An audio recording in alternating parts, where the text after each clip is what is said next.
mereka takut bangsa ini menjadi bangsa kokoh dan tegap. Mereka ingin bangsa Indonesia menjadi bangsa pemabuk yang setiap hari mabuk akan ilmu pengetahuan, yang setiap hari bertengkar di TV, yang setiap hari bertengkar di medsos, sementara hamparan kekayaan alam diambil sama mereka. Janganlah kita menjadi antek dari bangsa lain, memporak-porandakan diri sendiri dan bangsanya dengan alasan pengetahuan, dengan alasan hak asasi manusia. Anak membawa motor di bawah umur adalah pelanggaran hak anak. Kapan kita bertindak? Dan selama ini kita membiarkan anak-anak nonton film tanpa didampingi oleh orang tua. Itu adalah pelanggaran anak, dan kita tidak pernah bertindak. Anak-anak di bawah umur merokok, minum minuman keras, itu adalah pelanggaran hak anak. Semuanya kita berdiam. Anak-anak main game online, nonton tayangan-tayangan dewasa lewat media sosial, kita berdiam. Negeri ini akan hancur manakala semua orang berdiam. Maka orang yang memegang kekuasaan harus menggunakan tangannya untuk merubah seluruh kemunkaran ini menjadi sebuah kebajikan. Kalau kita berkomitmen pada bangsa ini, problem anak-anak kita adalah mengkonsumsi tayangan yang bukan haknya di media sosial. Maka saya meminta peraturan pemerintah yang mengatur tentang itu segera dilaksanakan. Anak-anak di bawah umur tidak boleh mengakses media sosial yang bukan haknya. Seberapa besar pun gagasan yang saya gagas, seberapa kuat pun kekuatan yang saya bangun, saya tidak akan bisa melawan jutaan akun yang merasuki otak kiri dan otak kanan anak-anak kita. Untuk itu, pada saat ini sudah saatnya kita tidak saling menyalahkan.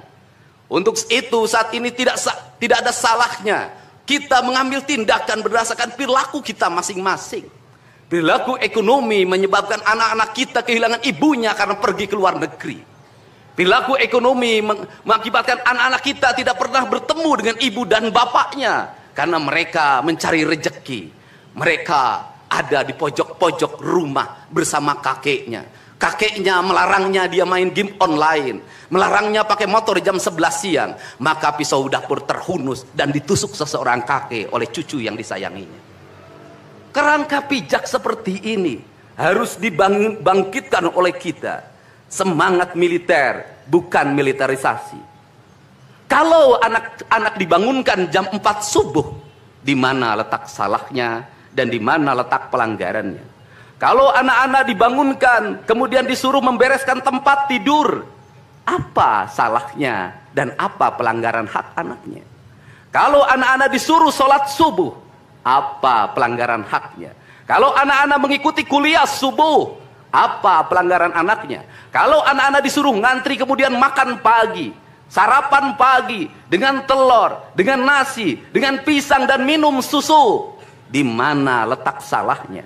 Kalau anak-anak kemudian disuruh belajar dan saat belajar duduknya bersikap memandang ke arah gurunya, memandang mata gurunya agar terjadi transformasi energi antara guru dengan muridnya yang hari ini dihilangkan dengan digitalisasi, menghilangkan ruh spiritual konsepsi pendidikan kita, diganti dengan konsep pendidikan digital yang tidak lagi melahirkan hubungan emosional guru dan murid. Akhirnya murid-murid tidak menghormati guru-gurunya karena guru lupa mengekspresikan nilai-nilai spiritual dalam dirinya pada murid dalam ruangan yang hening, diganti dengan papan belajar digital. Di mana letak salahnya? Kalau anak-anak itu diajarkan makan siangnya tertib, berantri, berdoa sebelum makan, di mana letak salahnya? Kalau anak-anaknya sore hari diajarkan bola voli, sepak bola, latihan baris berbaris, di mana letak salahnya? Kalau sore hari anak-anak disuruh masuk ke masjid, mengikuti pengajian, di mana letak salahnya? Kalau setelah itu mereka makan malam dan makan malam ditandai dengan berdoa, di mana letak salahnya? Kalau mereka jam 9 disuruh masuk barak, disuruh masuk ruang tidur dan disuruh tidur, di mana letak salahnya? Justru hak-hak anak terdapat di barak pendidikan TNI, dan hak itu tidak mereka dapatkan di rumah-rumah.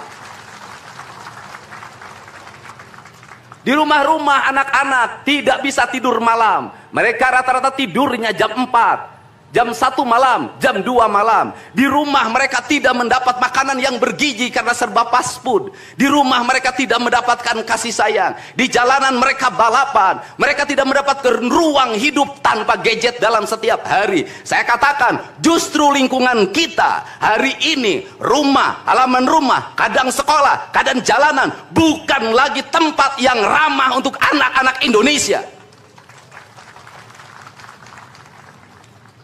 Untuk itu apa kebijakan yang harus kita lakukan?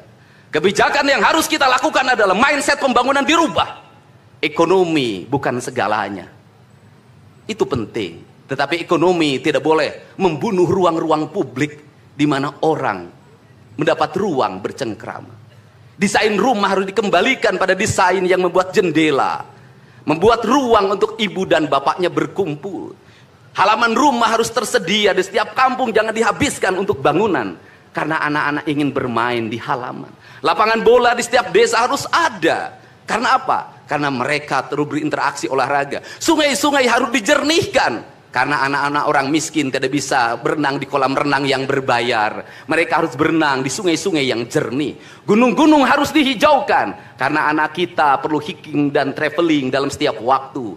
Anak-anak kita perlu berinteraksi dengan semesta. Lampu-lampu kadang sebulan sekali harus dimatikan. Agar anak kita bisa menatap langit, melihat bulan dan bintang. Bahwa dia adalah bagian dari cakrawala yang indah. Negeri ini sudah sesak dengan uang di kepalanya. Yang akhirnya apa? Pendidikan hanya menjadi ucapan dan tingkatan S1, S2 dan S3. Tapi pendidikan lupa ada nilai esensial yang harus dihidupkan dalam relung hati manusia.